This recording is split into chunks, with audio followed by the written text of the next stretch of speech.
रमजान का पाक महीना खत्म होने के बाद आखिरकार वो दिन आ गया जिसका सबको इंतजार था। आज ईद का दिन है। इस मनोहर और सुंदर दिन की बधाई पूरे गांव में किसी शहनाई की तरह गूंज रही है। चारों तरफ हरियाली ही हरियाली नजर आ रही है। खेतों में अलग ही रौनक नजर आ रही है। हर जगह देखकर ऐसा लग रहा है मानो सूरज, नदियां समेत पूरा संसार ईद की बधाई दे रहा हो। गांव के बड़े बूढ़े और बच्चे ईदगाह के मेले में जाने की तैयारियां करने में जुटे हैं। कोई अपने पुराने कपड़े सिल रहा है तो कोई जल्दी जल्दी अपने घर और खेत का काम निपटा रहा है। ईदगाह का मेला गांव से 3 कोस की दूरी पर लगता है, जहां लोगों को पैदल ही चलकर जाना होता है। मेले से घर वापस आने में भी देर हो जाती है। ईदगाह में जाने को लेकर सबसे ज्यादा खुशी लड़कों में नजर आ रही है। भले ही किसी ने एक रोजा भी न रखा हो, लेकिन ईदगाह जाने की खुशी उनके चेहरे पर साफ है। पूरे महीने ये लड़के इस दिन का बेसब्री से इंतजार करते हैं। इन लड़कों को घर की परेशानियों से कोई वास्ता नहीं है। घर में सेवैयां बनाने के लिए दूध और शक्कर हो या न हो, इन्हें तो बस सेवैयां चाहिए।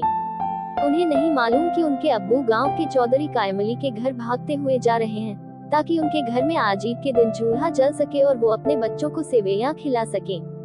ये तो बस ईदगाह जाने की राह देख रहे हैं। एक तरफ बैठा महमूद अपने पैसे गिन रहा है। उसकी जेब से 12 पैसे निकले।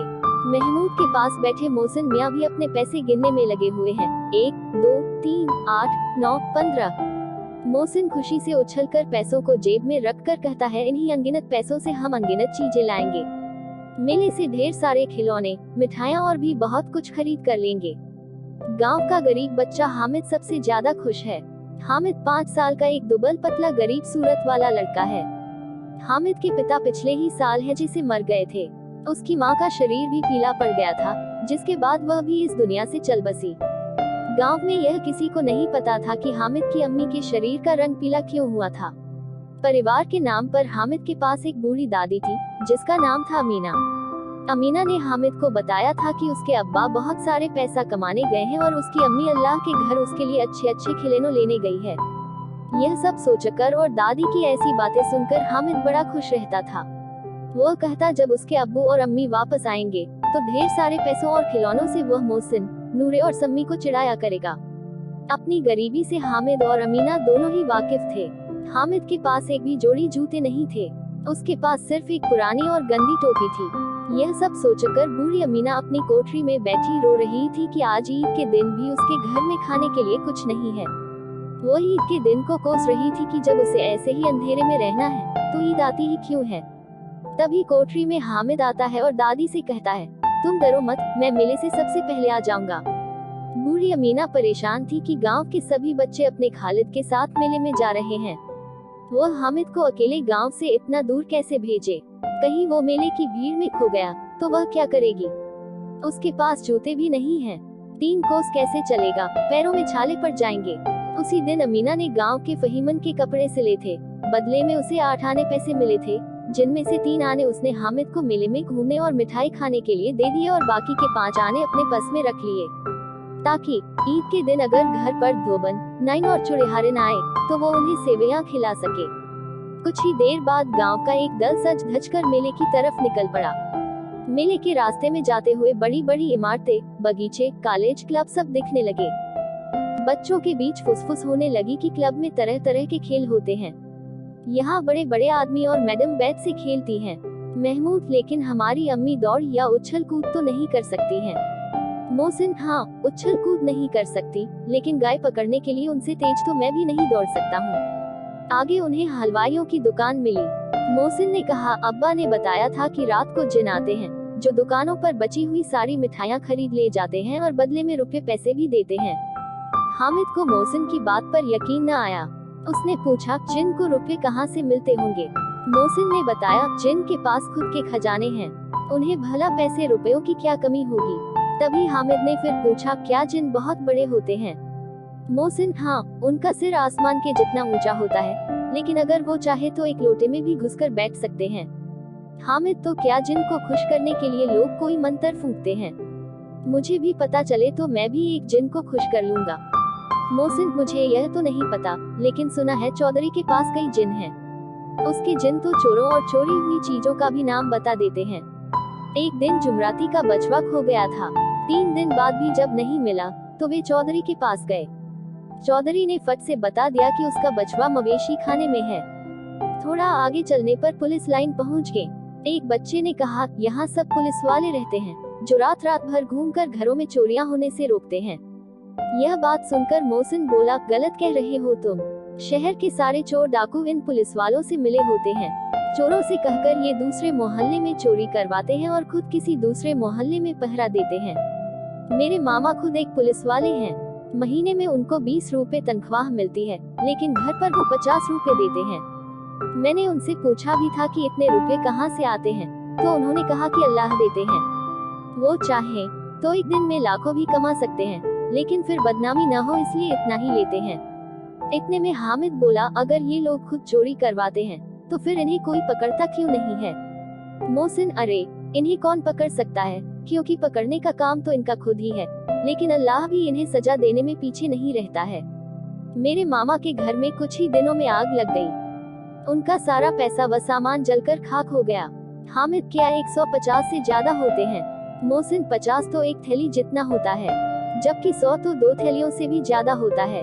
अब आगे उन्हें ईदगाह जा रहे लोगों की दूसरी टोलियां मिलने लगी। थोड़ी देर में ईदगाह भी नजर आ गई, जहां पहुंचकर सबने एक इमली के पेड़ के नीचे नमाज पढ़ी। नमाज पढ़ने के बाद सबसे पहले लोग मिठाई और खिलौनों की दुकानों पर पहुंचे। हामिद को छोड़कर महमूद, मोहसिन, नूरे और सम्मी सभी एक एक पैसा देकर घोड़ों और ऊंटों पर बैठकर सवारी का आनंद लेने लगे। इसके बाद सभी खिलौने की दुकान पर गए। महमूद ने 2 पैसे का सिपाही खरीदा, जिसने खाकी वर्दी और लाल पगड़ी पहनी थी। उसके कंधे पर बंदूक भी थी। मोहसिन ने भी 2 पैसे में पानी पिलाने वाली भिश्ती खरीदा। उसकी कमर झुकी हुई थी और उसके ऊपर पानी भरने वाला मशक रखा हुआ था। नूरे ने भी 2 पैसे में वकील खरीदा, जिसने काले और सफेद रंग का कपड़ा पहना था।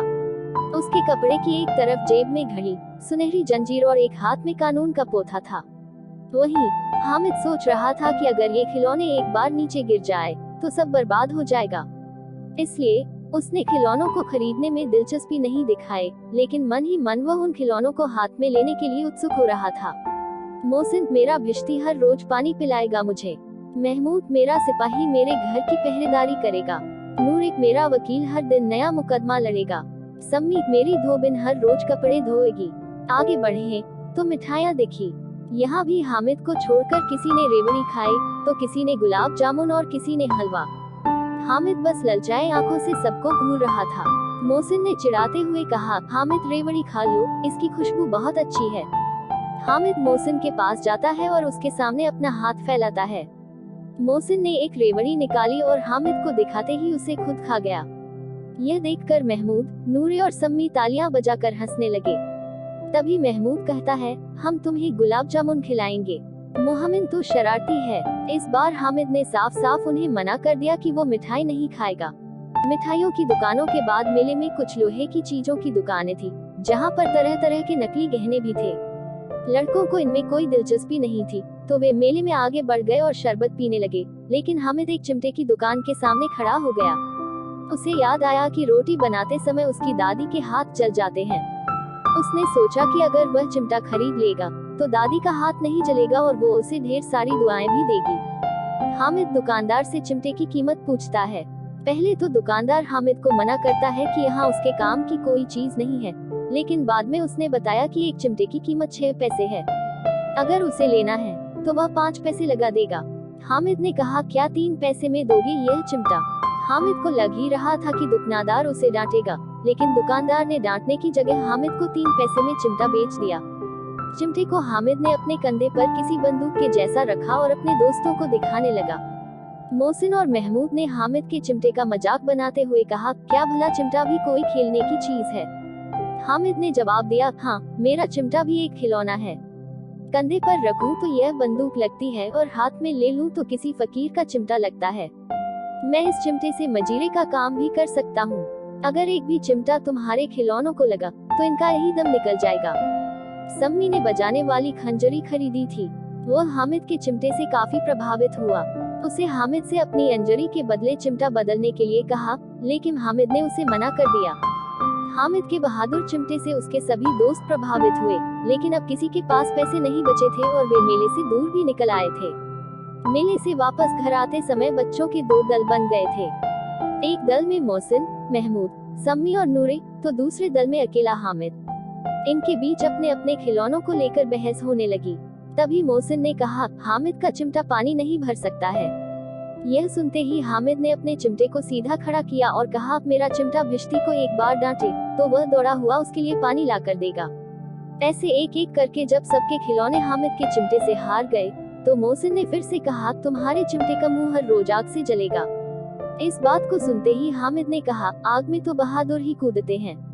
तुम लोगों के खिलौने पूरे दिन घर में रहेंगे और मेरा बहादुर चिमटा हर दिन आग में कूदेगा। ऐसे ही उनकी बहस थोड़ी और भी आगे बढ़ी, लेकिन अंत में हामिद और उसका बहादुर चिमटा जीत गया। बाकियों ने भी सोचा कि उनके खिलौने कुछ दिनों में टूट जाएंगे, लेकिन हामिद का चिमटा सालों साल नया बना रहेगा।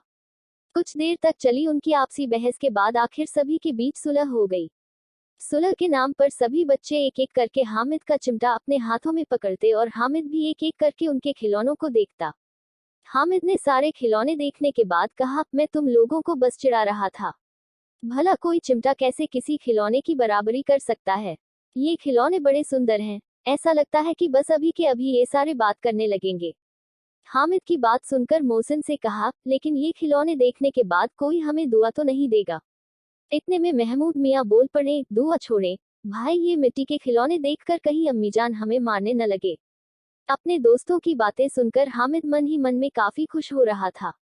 उसे यकीन था कि उसका चिमटा देखकर उसकी दादी बहुत खुश होगी और उसे दुआएं देगी। थोड़ा आगे जाने पर महमूद को भूख लगी, तो उसने खाने के लिए अपने अब्बा से केले लिए।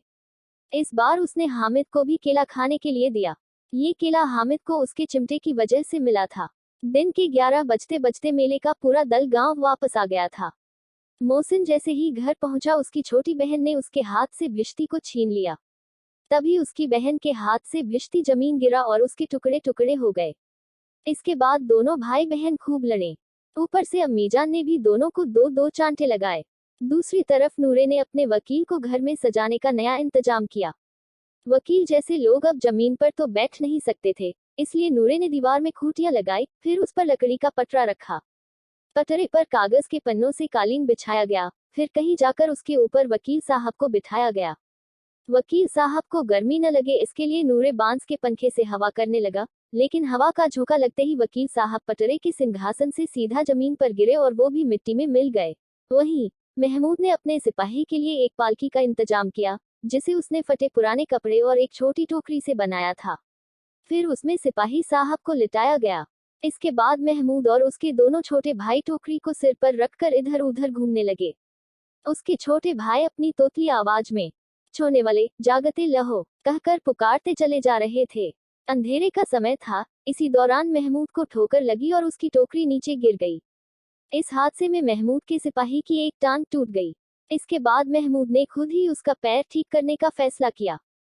टूटे हुए पैर को जोड़ने के लिए गुड़ का दूध लाया गया, लेकिन ये तरकीब काम न आई। बदले में सिपाही की दूसरी टांग भी तोड़ दी गई। अब हामिद मियाँ की बात करें तो वो जैसे ही अपने घर पहुंचा, उसकी दादी ने उसे गले लगा लिया। फिर उसके हाथ में चिमटा देखकर बड़ी हैरानी से पूछा, यह चिमटा किसका है? हामिद, मैंने मेले से खरीदा है। अमीना, कितने पैसे में?